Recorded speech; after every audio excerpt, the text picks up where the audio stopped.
It's a pleasure to have our friend Senator Ted Cruz on with us. Ted Cruz, I understand that that people came to your home unsolicited again, yelling things and calling you names and so forth. What happened there, Ted?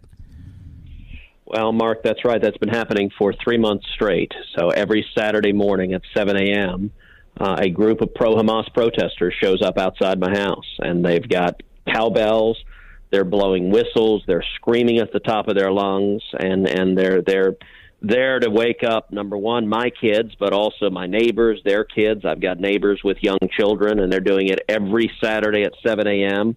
They've also come multiple Friday nights in the evening. This Friday night, they were there until 11 p.m., screaming at the top of their lungs, banging drums, making noise. I will tell you, one of my neighbors who has young kids went out and asked the police officers to do something about it, and the anti-Israel pro-Hamas protesters began screaming at this mom, cursing at her, and using vulgar profanities.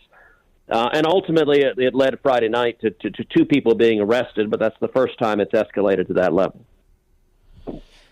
Every week this is occurring at your home? 7 a.m., bright and early.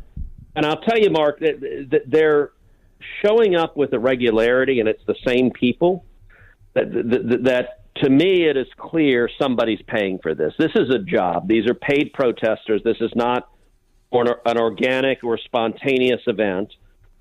There's real money that is going behind this regular protest, and it's designed to be harassing. It's designed to wake my teenage daughters up. It's designed to wake up my neighbors and their children. And I suspect it is the same people who are paying many of the protesters we're seeing on college campuses across the country. There's clearly a lot of money devoted to pushing this anti-Semitic rage, this anti-Israel rage, and we're seeing it manifested all over the country.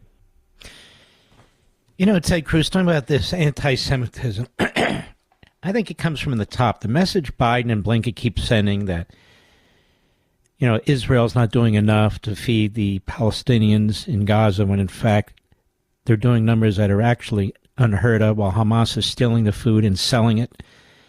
When they talk about Israel committing acts of genocide, Bernie Sanders, he's a Marxist, and others saying that sort of thing, the Democrat Party and the media regurgitating Hamas's outrageous numbers on civilian casualties. When the Democrat Party complex puts forward a scenario that is filled with blood libels and so forth, in many ways that trickles down, doesn't it, into colleges and universities? That is absolutely right, and it's a real problem in the Democrat Party now, which is the Democrat Party is controlled by a rabidly anti-Israel extreme, and there's the Squad, and the Squad are notorious. They don't hide their hatred of Israel. They don't hide their anti-Semitism.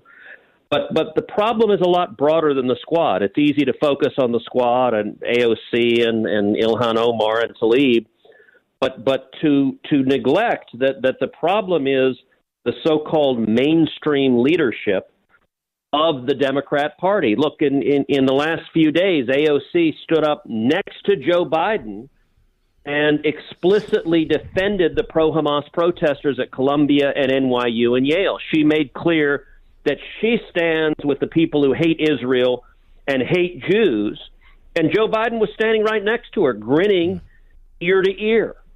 We see it was not the Squad, it was Chuck Schumer that stood on the Senate floor and demanded that the elected leader of Israel, Benjamin Netanyahu, be thrown out of office. It was not the Squad, it was Nancy Pelosi who echoed that same call that Pelosi be thrown out of office, and who said in writing, America should cut off military funds to Israel. And this problem of hatred of Israel and anti-Semitism is real, and it is right now paralyzing the Democrat Party.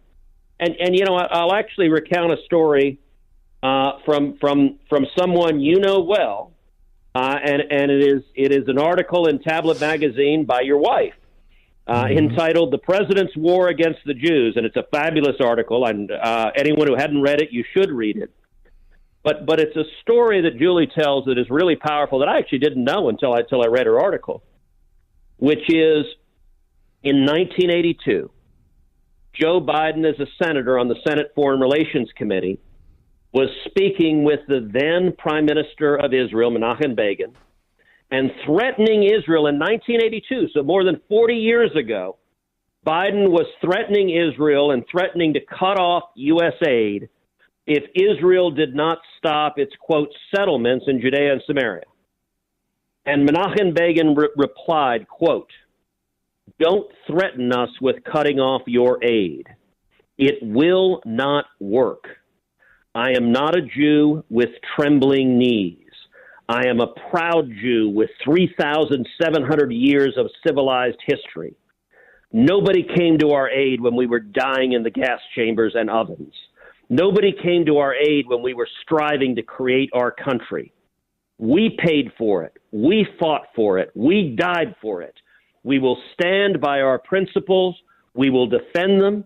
And when necessary, we will die for them again, with or without your aid." That was over 40 years ago. Joe Biden was pulling the same garbage against Israel that he's doing right now from the White House.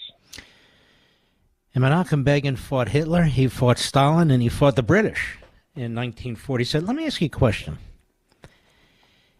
If the same vote were up in 1947 at the UN to create this state of Israel out of ancient Israel, would it pass? There's no way it would pass today.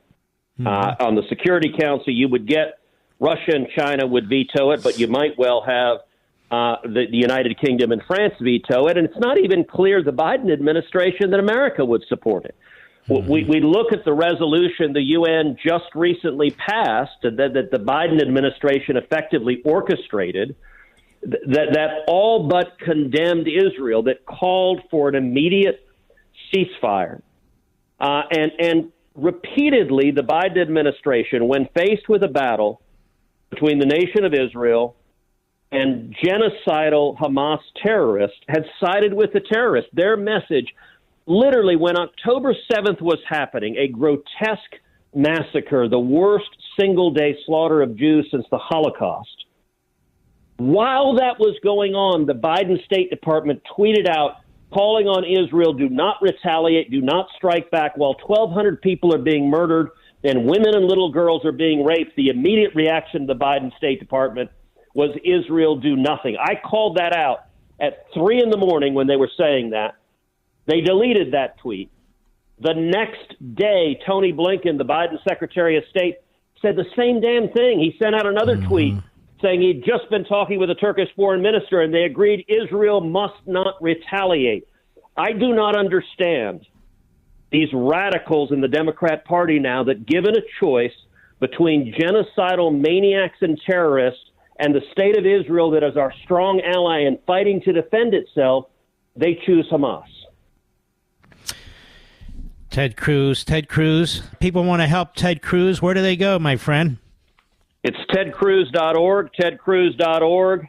Schumer and Soros are spending $100 million trying to beat me. I need your help, so please come to tedcruz.org. Ted Cruz, why is it important that the Biden administration and Blinken speak out strongly? And as a matter of fact, congressional leaders, Republicans, speak out strongly as you have, as some others have, as the Speaker has, but not a lot of Democrats on this effort by the International Criminal Court, which is really a bunch of European leftist globalists, potentially issuing an arrest warrant against the Prime Minister of Israel and his senior staff.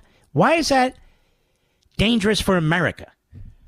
It is extraordinary, and it's incredibly dangerous. The International Criminal Court is threatening to issue arrest warrants for Prime Minister Netanyahu and for senior members of the Israeli government.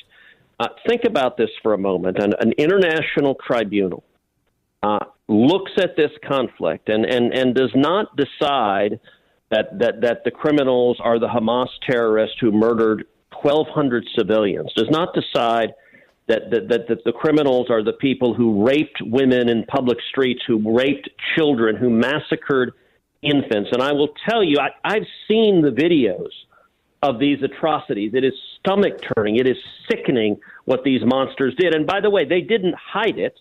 They made videos and put them out. They celebrated. These Hamas terrorists celebrated their atrocities. And yet, the International Criminal Court, there are so many anti-Semites who hate Israel that they've decided that Israel, for the crime of defending itself, for the crime of striking back at the Hamas terrorists, and by the way, doing so with enormous efforts to protect Palestinian civilian lives. I mean, the irony of the charges of the left is there's no military on the face of the earth that does more to protect civilians than the Israeli military. And the reason that there are tragically Palestinian civilian casualties is because Hamas wants Palestinians to die. They deliberately use Palestinians as human shields. Hamas put its military headquarters in the basement of a hospital. Why?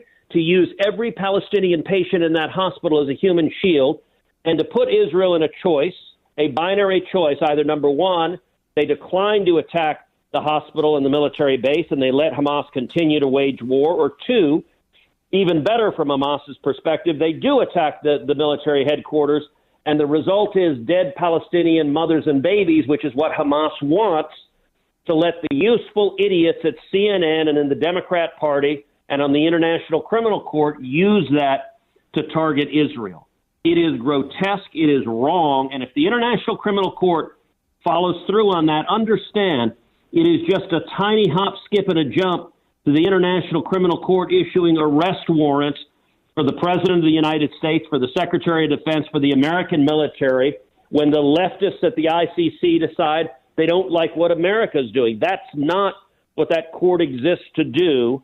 And I will say this, if the ICC follows through on this threat, they should expect the United States to sanction every member of that court, to sanction their staff, and to use every tool we have to fight back, because this is a grotesque act of lawfare, of using international law to wage war against Israel because they hate Israel, and that is their abiding passion.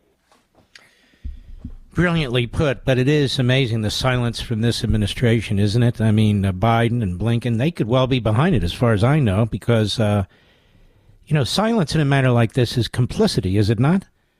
It absolutely is, and your speculation that they could be behind it, I think is quite reasonable. At every single stage, the Biden administration has worked to undermine Israel. This is the most anti-Israel administration in American history. And the irony is, today's Democrat Party is so radicalized that no matter what they do to undermine Israel, when Chuck Schumer called for Benjamin Netanyahu, the democratically elected leader of Israel, to be thrown out, the Biden White House cheered him on, said they'd read the speech beforehand and thought it was terrific.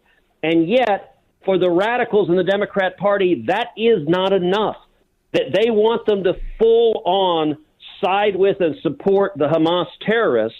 Look, the Biden administration keeps sanctioning Israelis in Israel, but not sanctioning Hamas terrorists. They keep sending billions to Iran that go to Hamas and Hezbollah. They keep sending millions to Gaza that goes to Hamas.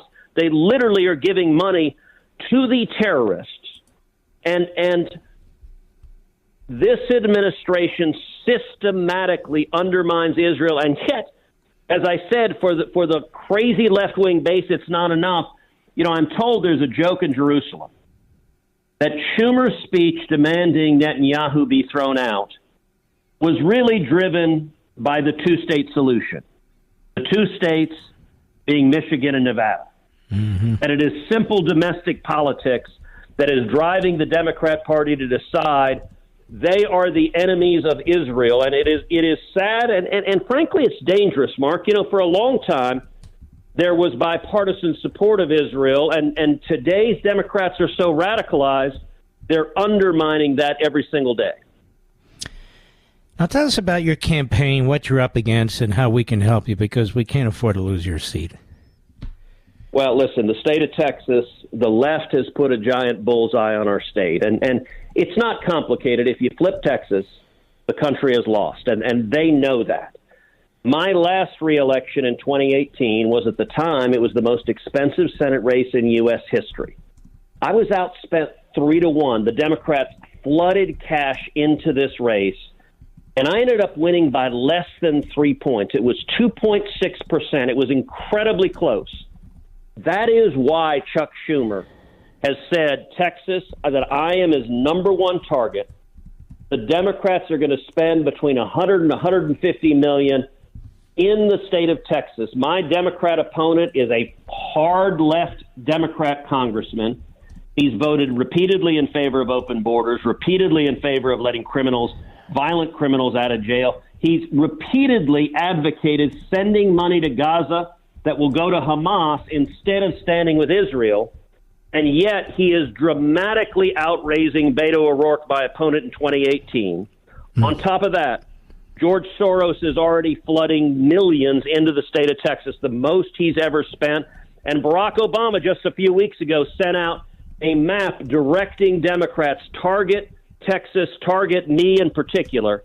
And so if you don't want to see Schumer and Obama and Biden and Soros succeed in taking me out, and their calculus is simple, they gain 3 points in Texas and they win, then I ask you to please come to tedcruz.org. Come there right now at tedcruz.org and make a contribution, $25, $50, $100. Maybe you can do $500 or $1,000.